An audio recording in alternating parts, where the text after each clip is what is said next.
The blackened wreck of Station Varga 9 floated silently against the cold backdrop of a dead star system.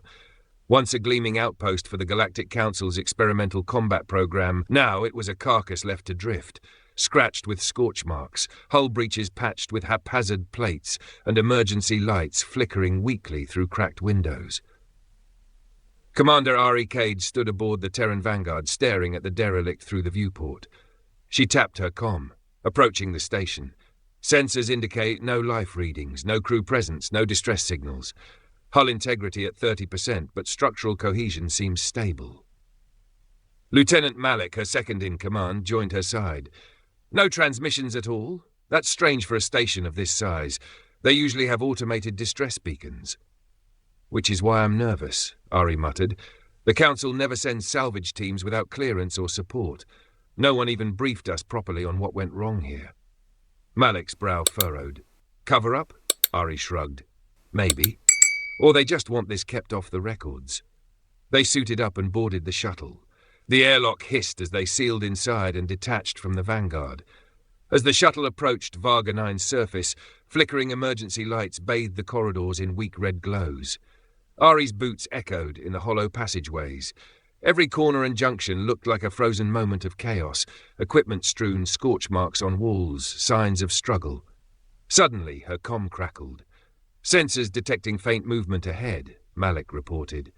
The team advanced carefully. Around a corner, they found the source, a figure slumped against the bulkhead, half shrouded in shadows. The figure stirred, head turning slowly.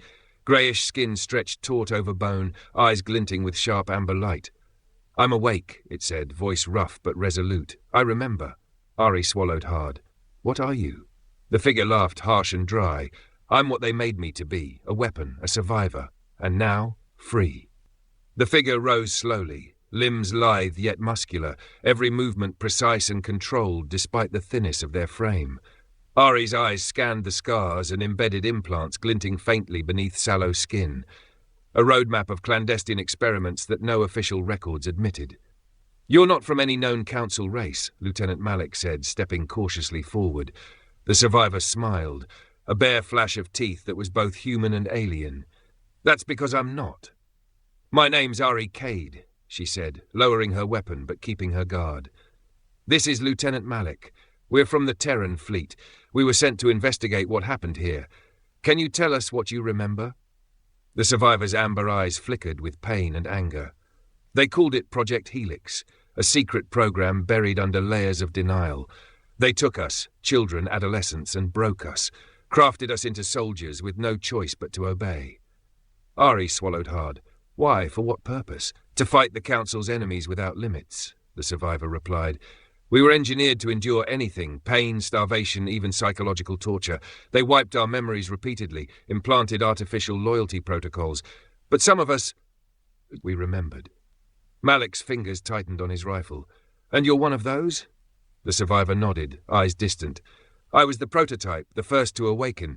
I escaped when the project was abandoned, left behind the others. Others? Ari asked. More like us. Locked away in cryostasis deep beneath this station, waiting for activation, waiting to be unleashed. The weight of the words pressed down on the team. Ari's mind raced. We need to find them, to rescue them before whoever's still running this project returns. The survivor's gaze sharpened. They will come. They always do. Suddenly alarms blared throughout the station, a deep, mechanical pulse that vibrated through the walls. Hostile signatures detected, Malik warned, raising his rifle. The survivor's expression hardened. They're already here. The battle that followed was fierce and chaotic. From hidden compartments, armed drones swarmed, sleek, lethal machines programmed to eliminate intruders at all costs. Ari and Malik fought side by side with the survivor, whose agility and combat skills seemed almost superhuman. Each move was calculated, a dance of survival honed by years of brutal conditioning. Despite their efforts, the team was forced to retreat deeper into the station's labyrinthine bowels, seeking shelter in a control room covered in scorch marks and flickering holoscreens. Who are they? Ari demanded, panting. The survivor's voice was grim. Tarnix Dynamics, the corporate arms dealer who funded the project. They want their assets back, alive or dead. Ari's teeth clenched. We need to destroy this place before they can rearm those soldiers. No, the survivor said firmly. Destroying it means killing the ones still trapped below. I won't let that happen. Malik looked at Ari, waiting. Ari nodded. Then we find a way to free them. All of them. As they moved onward, the survivor shared fractured memories. Glimpses of endless labs, cold metal tables where untested soldiers screamed silently, machines that twisted flesh and shattered minds. Every test, every pain was designed to break us down, the survivor said. But the human mind is more resilient than they knew. Some of us learned to fight back from within, to hide our true selves, to remember. The corridors twisted into darkness. Shadows danced under the dim red lights as they descended deeper into the bowels of Vaga 9. Ahead lay a heavy blast door, sealed tight and marked with biohazard warnings. The survivor placed a hand on the console beside the door. This leads to the cryo-hold. The others are in stasis behind this. Ari examined the control panel.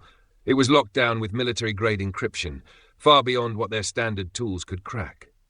We'll need time, Malik said. Time we don't have, the survivor snapped. They'll breach this station soon. We have to act now. Ari's mind spun with options. Then she made a decision. Prepare to breach, she ordered. The blast door hissed open to reveal rows upon rows of cryopods, translucent cylinders glowing faintly with bioluminescent frost. Inside each pod was a figure, some human, some altered beyond recognition. Bodies wired with cybernetic implants, limbs grown with extra muscle mass, faces scarred with surgical precision. Ari's heart pounded. "These are your brothers and sisters?" she asked. The survivor nodded solemnly. "And they're more than that. They're the key to a new war, one the Council wants to keep buried forever." Suddenly, the cryopods began to hum louder, lights flickering erratically. "System override," Malik said, eyes scanning rapidly. "Cryo-core destabilizing. This place won't hold." "We have to wake them now," the survivor said, voice urgent. With trembling hands, Ari activated the emergency protocols. One by one, the pods hissed and released their prisoners, awakening beings forged in cruelty but alive now. Their eyes opened, wide, wild, and filled with a mixture of fear and recognition. A new chapter had begun. The station shook violently. Explosions rocked the hull. The fight for survival and freedom had just begun. The newly awakened soldiers blinked against the harsh emergency lights, their eyes sharp and calculating despite groggy muscles and fractured memories. Each was a living weapon, a masterpiece of genetic engineering and cybernetic augmentation. But now, for the first time, they were free from the control of their makers.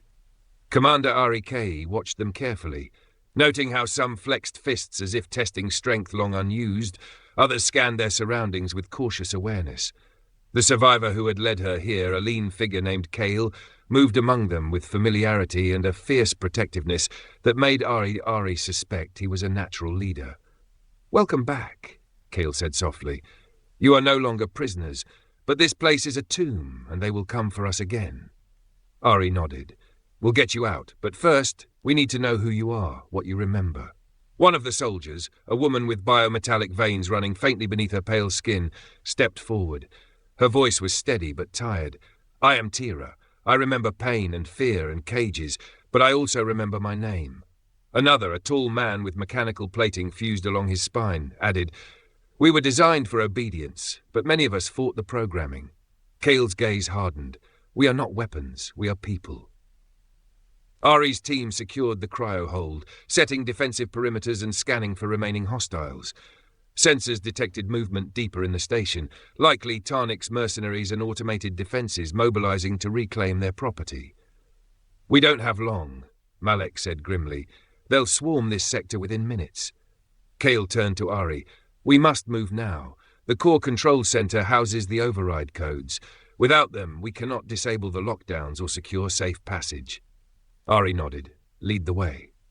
The corridors to the core were narrow and twisted, lined with dormant security cameras and static charge conduits. Kale moved with silent purpose, his every step a reminder that these soldiers were born from combat, even if their souls were now their own. Suddenly, a shrill alarm blared, echoing through the metal halls. Lights flashed red. The station's AI announced in a cold, mechanical voice, "Unauthorized personnel detected." Initiating lockdown protocols. "Lockdown?" Ari hissed. "They're sealing us in." Exactly, Kale said. We have to hurry. As they neared the core entrance, turret guns emerged from concealed ports along the ceiling and walls. Energy blasts rained down, forcing the team to scatter into cover. Ari fired back, suppressing the turret's targeting systems. Tira and others moved in tight formation, disabling the defenses with precise strikes. The battle was swift and brutal, an elegant dance of violence that belied the raw desperation beneath. Inside the core chamber, consoles flickered with corrupted data streams. Ari accessed the main terminal, fingers flying over the controls as Kale and Malik watched the doors.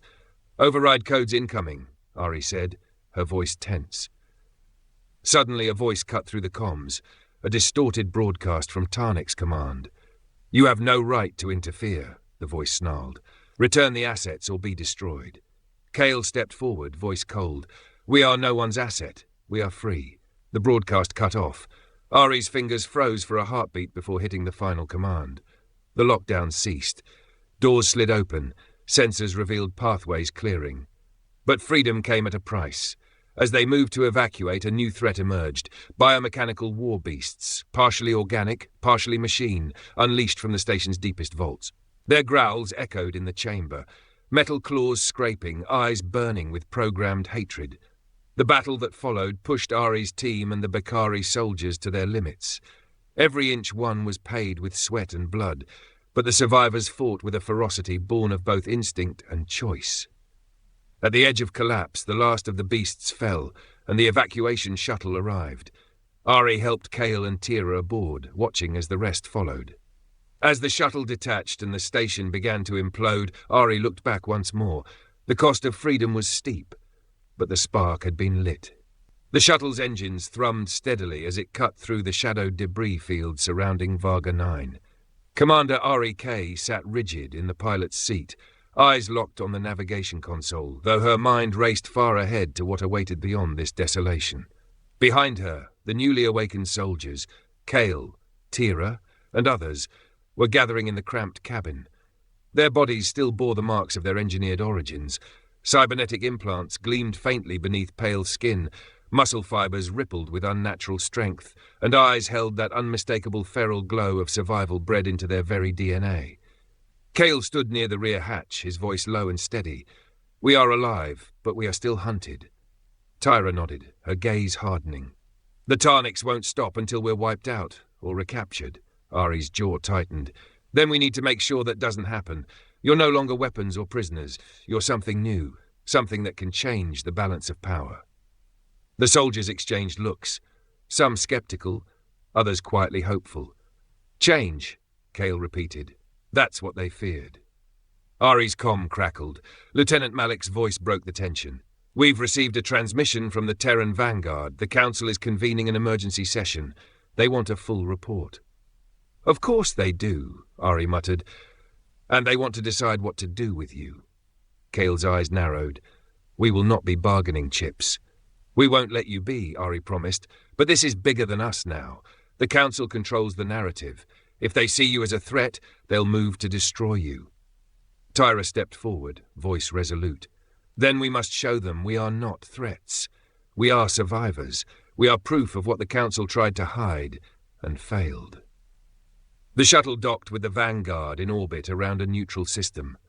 Ari led her passengers through the sterile corridors of the flagship to a secure briefing chamber, where holograms flickered with the Council's insignia. Council members, ambassadors from multiple species, filled the seats. Their expressions were cold, calculating. Ari stepped forward. "The soldiers you see before you are not weapons. They are living beings, born from cruelty and pain, yes, but free now, and they demand their rights." The lead ambassador's eyes narrowed. "Commander Kade, the Council cannot condone the existence of unsanctioned genetic experiments. These soldiers represent a violation of galactic law." Kale's voice cut through the room. "And the violation was your own. You turned your backs on us, left us to rot." Murmurs rippled through the chamber. Ari held up her hand. "They are not here to fight the Council. They seek justice and recognition." The Council remained silent. Then, unexpectedly, a voice from the back spoke. "If they are truly free and not bound by Tarniks or others, they could be a force for peace." The chamber shifted. Over the following days, the Be-Kaari soldiers underwent evaluations and debriefings, their memories slowly returning in fragments. Kale confided to Ari in private, "We were designed to be perfect soldiers, but we are learning to be something more, hope." Tira added, "The Council's fear is natural. They fear what they don't control." Ari smiled faintly. "Then we'll show them control isn't power, freedom is." But freedom came with consequences. Sabotage attempts aboard the Vanguard increased. Systems failed at critical moments. Unknown operatives infiltrated the ship's perimeter. Ari stood on the observation deck with Kale and Tira, staring out into the stars. "We've lit a fire they can't put out," she said. Kale nodded. "Then we fight, not just for survival, but for a future where no one is born a weapon." Tira's eyes glinted. "We were made to be the ultimate soldiers. Now we choose to be the ultimate guardians." The war for their right to exist was only beginning, and humanity, alongside its new allies, was ready. The Terran Vanguard hummed with activity, the usual bustle replaced by an undercurrent of tension. Commander Ari Kade paced the command deck, her thoughts weighed by the mounting threats against the Be-Kaari soldiers now under Council protection. The sabotage attempts had grown bolder, systems failing inexplicably, key personnel targeted, and cryptic messages intercepted hinting at a shadowy faction within the Council itself. Kale and Tira moved among the crew, their presence a constant reminder of the uneasy alliance between the past and an uncertain future. Their bodies, enhanced and scarred, told stories of survival no one else could fully understand. Ari's comm crackled. "Commander, we've received an urgent transmission. A Tarnix task force is en route, declaring intent to reclaim their property, by any means necessary." Her jaw tightened. "They've decided to escalate, prepare defensive protocols, alert all units." The first assault came swiftly. The Vanguard's shields flared as a swarm of Tarnix warships surged into sensor range, their weapons primed and deadly. "Targeting for maximum damage," Kale said grimly. "They want to send a message." Ari nodded. "Then we'll give them one back." The battle erupted in a maelstrom of fire and energy. The Vanguard's turrets tracked sleek enemy fighters darting through debris fields. Missiles streaked through space, weaving between bursts of plasma and laser fire. Inside the chaos, the Be-Kaari soldiers led boarding parties in close combat, leaping through airlocks, neutralizing boarding crews with ruthless efficiency. Amid the chaos, Ari coordinated the defense, her voice steady despite the roar around her. "Hold the line. Protect the core. We don't lose this fight." But Tarnix was relentless. Their flagship emerged from the shadows, an enormous dreadnought bristling with weaponry and shielding. Kale's eyes narrowed. "That's their command vessel. If it falls, so do we all." Ari's hand tightened around the comm panel. "Then we take it down." The boarding teams initiated a daring assault on the dreadnought's hull. Ari and Kale led the charge, fighting side by side through corridors drenched in sparks and smoke. Every step forward was a brutal test of endurance and willpower. The Tarnix fought with desperation, wielding experimental weapons and cybernetic monstrosities born of their darkest research. Yet the Be-Kaari soldiers, wielding the strength of survival and the hope of freedom, pressed onward. Inside the command bridge, Ari confronted the Tarnix commander, a towering figure clad in armor that gleamed like obsidian, eyes cold and merciless.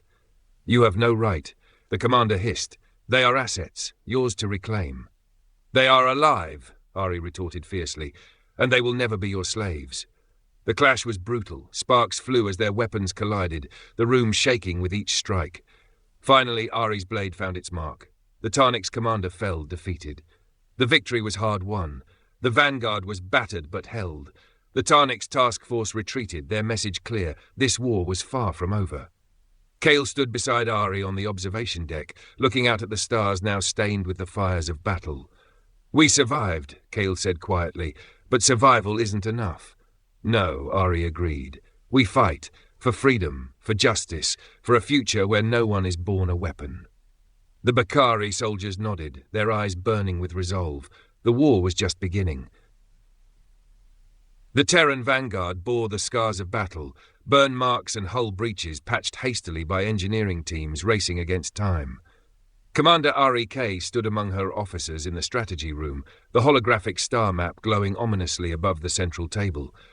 The Tarnix task force had not withdrawn completely. They lurked in the shadows beyond Council space, preparing for another strike, one meant to crush the Be-Kaari resistance once and for all. Intel suggests they're targeting the core planets where the Be-Kaari survivors are hidden, Malik reported grimly. If they destroy those sanctuaries, they'll break the spirit of the entire movement. Ari's jaw clenched. Then we strike first. Kale stepped forward. We have allies, not just among the Terrans, but in fringe systems tired of the Council's corruption and the Tarnix's cruelty. Tira nodded. We can rally them, show them the truth about what the Council and Tarnix tried to do, unite the factions. Ari looked around the room. Then that's our plan. We go to the fringe, we gather support, we make sure the Tarnix never get a second chance. The journey to the fringe systems was tense. Suspicion was high. Many of the factions Ari and Kale reached out to had their own grudges, some against the Council, some against the Tarnix. But when the truth came out, the story of the Be-Kaari, the experiments, the fight for freedom, it sparked something unexpected. Humanity isn't the only one tired of being ruled by lies, a grizzled veteran from the Andar system said. If you're fighting for freedom, you have our support. By the time they returned to Council space, Ari's coalition was a patchwork of rebel fleets, rogue scientists, and disenfranchised soldiers. Back aboard the Vanguard, the mood was cautiously hopeful, but shadows lingered. Sabotage attempts grew more sophisticated. Whispers of traitors aboard the ship circulated in hushed tones. Ari found herself second-guessing every ally. Then, during a routine briefing, alarms blared. "Tarnix fleet decloaking," Malik shouted. "They've launched a full-scale invasion." The battle was unlike any before. Enemy ships poured through Council space like a tide of destruction. The Coalition fleets scrambled to intercept. Ari led the charge from the Vanguard, coordinating strikes and rallying her allies. In the thick of the chaos, Kale and the Be-Kaari soldiers boarded a Tarnix carrier, intent on crippling the enemy's command network.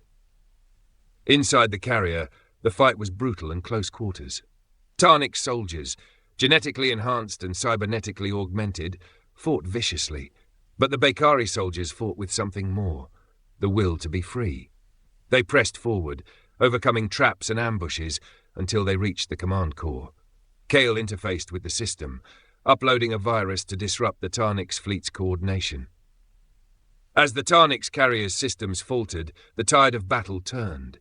The Coalition fleets pushed the invaders back, inflicting heavy losses. After the battle, Ari and Kale stood on the Vanguard's observation deck, exhaustion heavy on their shoulders. "We won this battle," Ari said, "but the war isn't over." Kale nodded. "Freedom demands vigilance," Tira added quietly, "and unity." The war for the Be-Kaari's right to exist raged on, but now they had hope.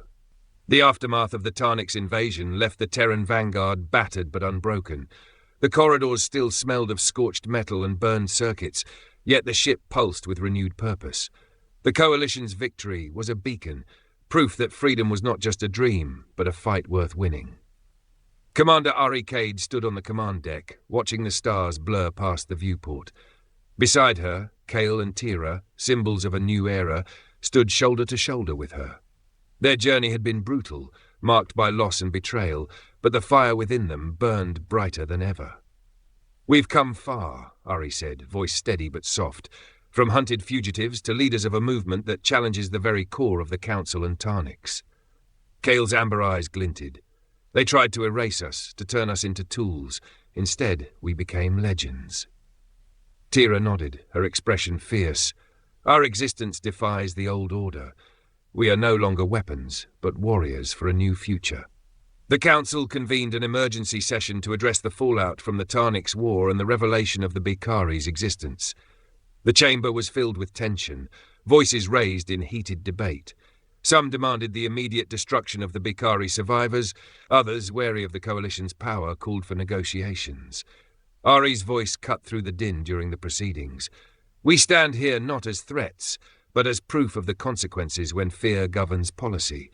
The Be-Kaari are alive because they refused to die as slaves. Their freedom is a warning and a promise." The tide shifted. Allies stepped forward, representatives from fringe systems and rebel factions who had joined the Coalition. The Council could no longer ignore the truth. But peace remained fragile. Whispers of deeper conspiracies echoed through the halls of power. Tarnix was not a solitary player. Darker forces manipulated from the shadows, seeking to plunge the galaxy into chaos. Ari, Kale, and Tira prepared for the next phase, building a new order founded on freedom, vigilance, and unity. In the quiet moments, Ari reflected on how far humanity had come, from the edge of extinction to the forefront of galactic change. Kale placed a hand on her shoulder. The war was never just about survival. It was about reclaiming our right to choose who we become. Tira smiled. We carry the scars of the past, but also the strength to forge a new destiny. As the Terran vanguard sailed toward the next frontier, the coalition ready to face whatever challenges awaited, Ari felt a surge of hope. The galaxy had witnessed the rise of something new, not just engineered soldiers, but living legends, and this was only the beginning. If you enjoyed this story, leave a like and comment. It helps us reach more sci-fi fans like you. And if you love tales where humans shake the galaxy, subscribe to Beyond the Nebula for weekly uploads. Original stories by Beyond the Nebula, AI-assisted, human-created, and narrated by Beyond the Nebula. New episodes every week.